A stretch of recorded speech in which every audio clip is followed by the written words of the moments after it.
ভরসা নেই পুলিশে, সিবিআই তদন্তের দাবি। জয়নগর কাণ্ডে ময়না তদন্ত নিয়ে জটিলতা, জল গড়ালো হাইকোর্টে। জয়নগরে নাবালিকাকে ধর্ষণ এবং খুনের ঘটনায় ময়না তদন্ত নিয়ে তৈরি হয়েছে ধোঁয়াশা। পরিবারের পক্ষ থেকে কলকাতা হাইকোর্টের দ্বারস্থ হয়েছে। বালিকাকে ধর্ষণ খুনের অভিযোগে ক্ষোভে ফুঁসছে জয়নগর। দুর্গার বিচার চেয়ে বৃষ্টি মাথায় জয়নগর থানা অভিযান গ্রামবাসীদের। ভরসা নেই পুলিশের, সিবিআই তদন্ত চাইল জয়নগরের নিহত বালিকার পরিবার। ম্যাজিস্ট্রেটের উপস্থিতিতে ময়না তদন্তের দাবি জানিয়েছে মৃতার বাবা।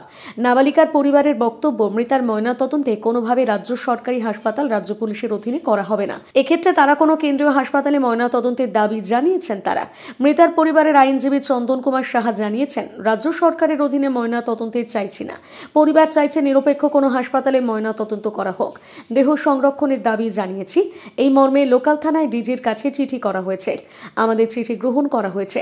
অন্যদিকে আজ সুকান্ত মজুমদারের নেতৃত্বে কুলতলি থানা ঘেরাও অভিযান বিজেপির। পুলিশের নিষ্ক্রিয়তার অভিযোগে বিক্ষোভ বিজেপির। এক নাবালিকাকে ধর্ষণ করে খুনের ঘটনায় শনিবার সকাল থেকে উত্তপ্ত জয়নগর। শনিবার দিনভর চলে বিক্ষোভ, থানায় আগুন ধরিয়ে দেয় উত্তেজিত জনতা। রবিবার রাস্তায় প্রতিবাদে সামিল গ্রামবাসীরা। সমস্ত তথ্য লোপাট করে দেওয়া হবে, বডি প্রিজার্ভ করা হবে, বডি প্রিজার্ভ করা হবে, একটাই দাবি, বডি প্রিজার্ভ করা হবে।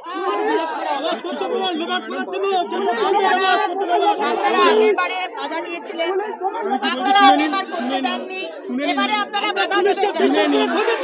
পুলিশকে বিশ্বাস করে ঠকেছি আমরা, পুলিশকে বিশ্বাস করে ঠকেছি আমরা।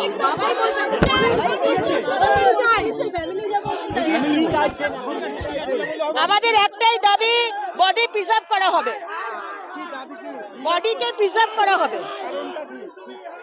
বাচ্চাটিকে খুন করা হয়েছে, তার ধর্ষণ হয়েছে কি ধর্ষণ হয়নি, কিভাবে খুন হয়েছে, এই পশ্চিমবঙ্গ পুলিশের উপর আমাদের ভরসা নেই।